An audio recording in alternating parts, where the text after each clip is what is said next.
과연 정수기 물은 마셔도 괜찮은 것일까? 제작진은 독일 본대학 위생실험실에 검사를 의뢰하기로 했다.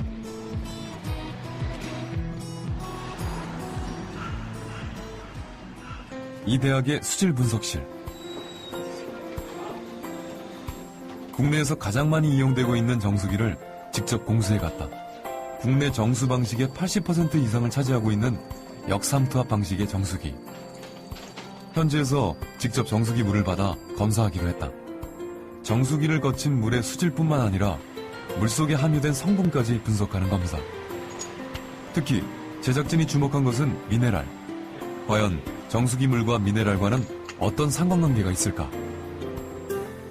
Ein gutes Wasser ist ein ausreichend mineralhaltiges, wohlschmeckendes Wasser bei Temperaturen von 10 bis 12 Grad, das frei ist von Krankheitserregern und nur wenige Bakterien auch enthält, dann das auch gut schmeckt und auch klar ist. Es darf also nicht trübe sein. Das sind die Grundanforderungen, die wir haben an ein gutes Trinkwasser. 독일 본대학 수질연구소에서 검사 결과가 나왔다. 역삼투압 방식으로 정수한 물의 식수 기준 분석에 대한 결과 보고서. 박테리아와 세균 기준치를 초과했다. 무엇보다 심각한 것은 정수기 물이 미네랄이 전혀 없는 산성수라는 사실이었다. 또한 정수기 물은 독일 음용수 기준에 미달이며 장기간 섭취할 경우 건강상 문제를 일으킬 수 있다는 보고서였다. 물은 인간 생명 유지의 필수 요건. 인체에 들어간 물이 각 기관에 영향을 끼치는 데 걸리는 시간은 최소 30초에서 최대 20분.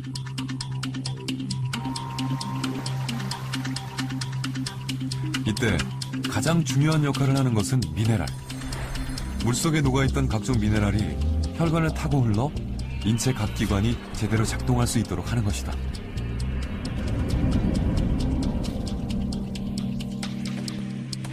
대사 과정에는 여러 가지로 촉매제들이 필요하거든요. 여러 가지 효소가 작동되기 위해서 필요한 여러 가지 그런 촉매제가 필요한데 촉매제에 상당히 많은 미네랄들이 관여하고 있습니다. 그렇다면 정수기 물과 미네랄은 어떤 관계가 있을까? 우리가 물을 마시면서 우리 건강에 어떤 영향을 받는지에 대해서 좀 더 알아보려고 합니다. 나는 정수기 물을 주로 마신다 하는 사람 손 들어보세요. 도시의 한 초등학교 6학년 교실. 31명 중 68%인 21명의 아이들이 정수기 물을 마시고 있었다. 이들은 가정에서뿐만 아니라 학교에서도 정수기 물을 먹고 있었다. 이들에게는 정수기 물로 조리된 음식이 제공되고 있었다.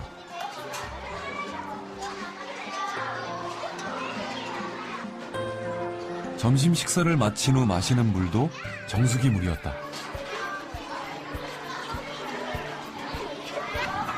정수기 물을 주로 마시는 도시학교 아이들.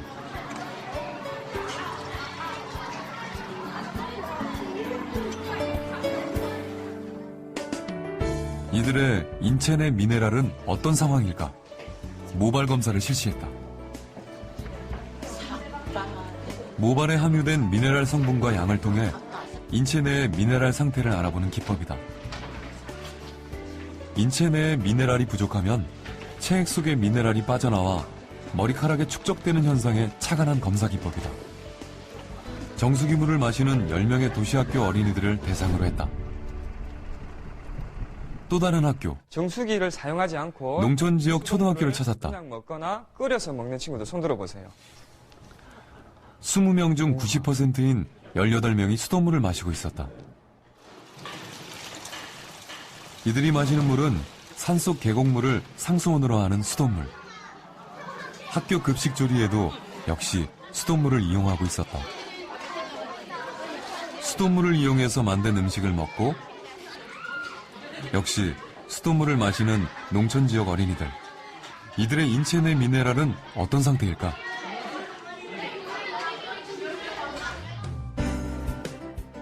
이들을 대상으로 역시 모발 검사를 실시했다. 검사 대상자 숫자와 방법은 도시학교 어린이들과 동일한 방식이었다.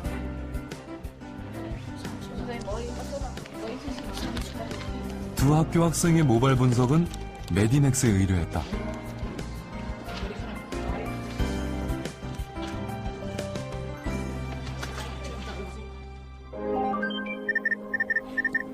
결과는 놀라웠다.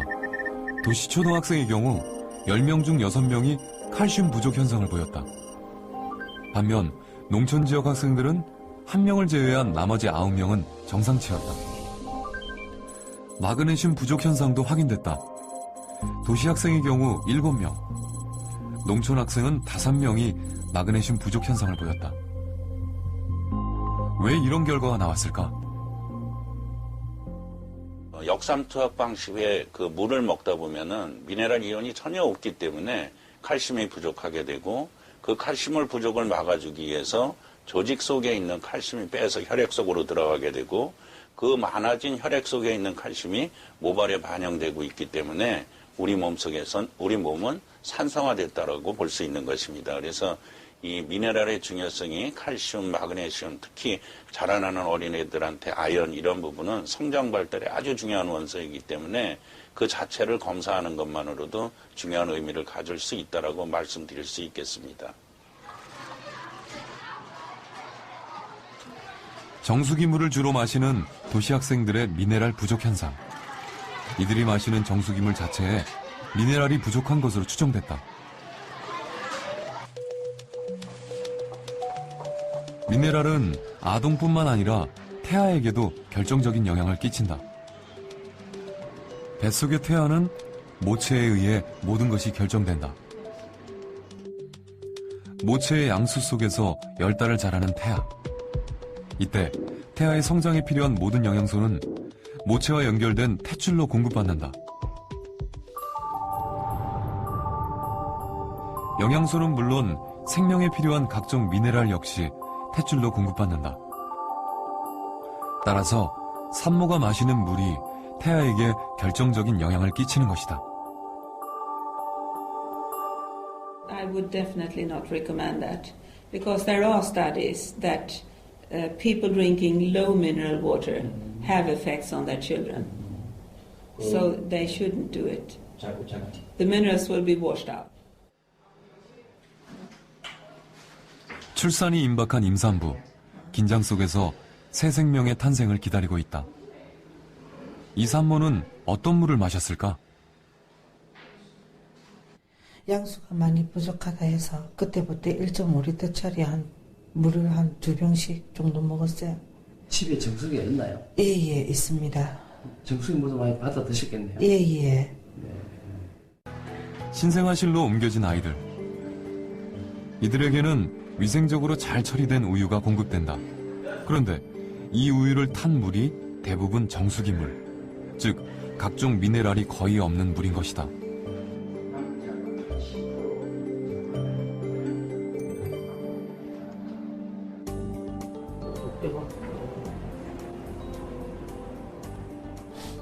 소아과 전문의인 김용원 박사. 그가 어린이 환자 보호자들에게 특별히 주목하고 강조하는 것이 있다.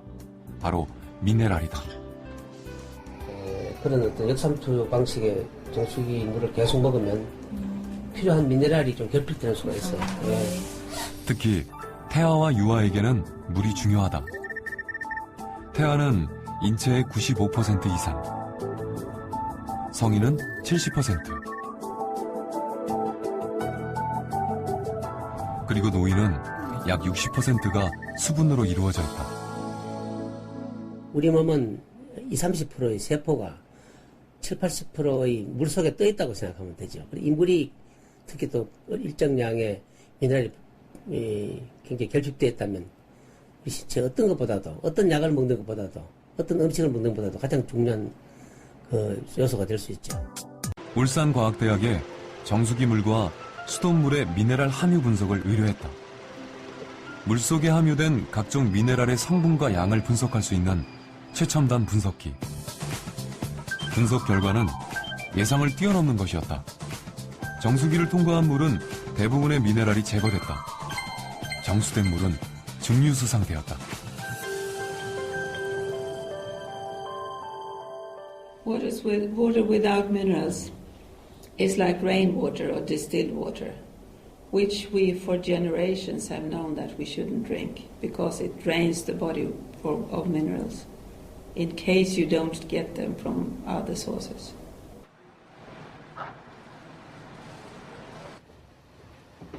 미네랄이 없는 정수기 물은 생명체에 어떤 영향을 끼치는 것일까? 미네랄과 질병과의 관련성을 알아보기 위해 동물 실험을 시도했다.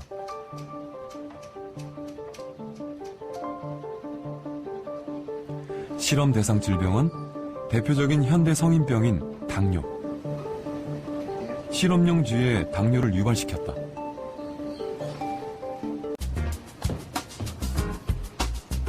이렇게 당뇨가 발생한 생쥐를 세 집단으로 나눈 다음 각기 다른 물을 공급해보기로 했다.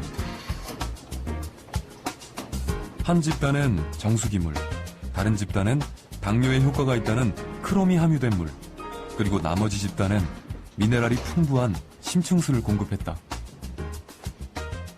실험 기간은 한 달 정도 잡고 있는 거고요. 그 다음에 일주일 간격으로 이 혈당을 측정하게 됩니다. 그러면 한 4번 정도 측정을 하면 과연 우리가 투여한 이 물질이 혈당 강화 효과가 있는지를 어느 정도 예측을 하게 됩니다.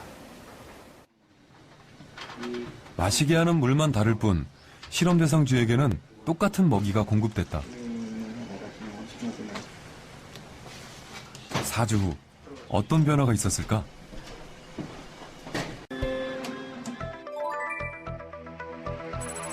역삼투압 정수기 물을 먹은 쥐의 혈당치는 오히려 높아져 있었다. 반면 크롬이 함유된 물과 미네랄이 풍부한 물을 먹은 쥐의 혈당치는 떨어져 있었다. 차이의 원인은 미네랄이었다.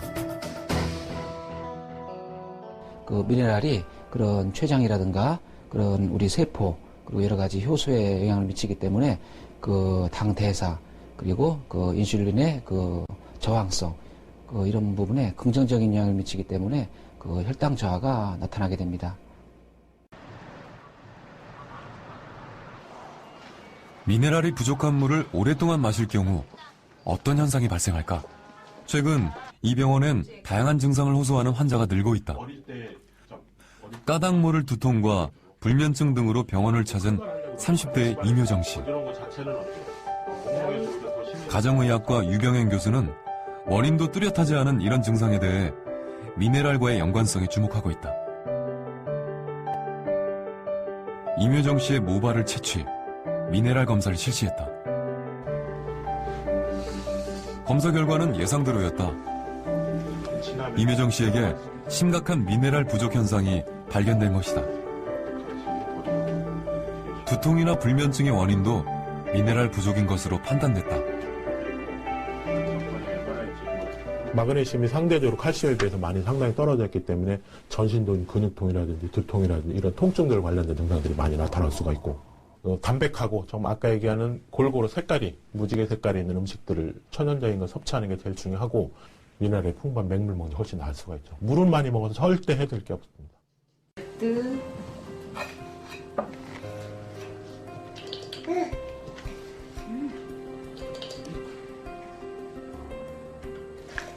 딸에게 먹이는 분유도 이 정수기 물을 이용하고 있다.